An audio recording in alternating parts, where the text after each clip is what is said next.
Puluhan sapi warga yang terdampak penyakit mulut dan kuku atau PMK di Kecamatan Indramakmu, Kabupaten Aceh Timur beberapa waktu lalu, tepatnya di Kampung Bandar Baru, kini telah mulai pulih. Irwansyah Panjaitan, Camat Indramakmu menerangkan, sebelumnya sebanyak 28 sapi milik 7 kepala keluarga terkena PMK dan saat ini telah mulai pulih total berkat kerjasama Muspika dan Dinas Peternakan setempat. Pihaknya berharap peternak agar terus waspada terhadap susulan virus PMK ini dengan menjaga kebersihan kandang dan nutrisi untuk ternaknya.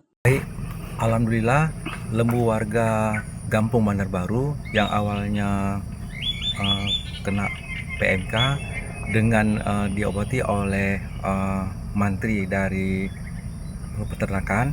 Alhamdulillah, lembu tersebut sekarang sudah sembuh dan juga sudah bisa dikeluarkan dari kandangnya sehingga dapatlah makan rumput.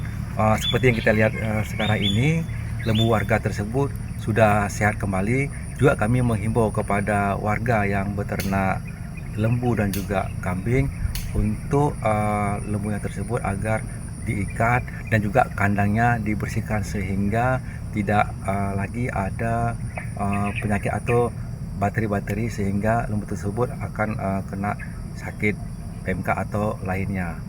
Sementara itu, di tempat terpisah, Murdani Kepala Dinas Perkebunan dan Peternakan Aceh Timur juga meninjau kembali sejumlah ternak warga yang sebelumnya terkena PMK. Sosialisasi dan edukasi kepada peternak terus dilakukan untuk terhindar dari virus PMK tersebut.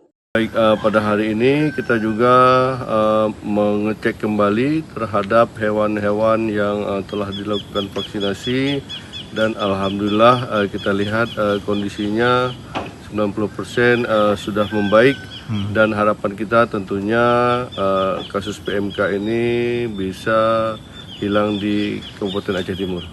Sebelumnya Aceh Timur terjangkit virus PMK sebanyak 1.132 ekor sapi warga dan saat ini telah mulai pulih secara berangsuran hingga mencapai 90%. Dari Kabupaten Aceh Timur, Romi Syaputra melaporkan untuk Puja TV.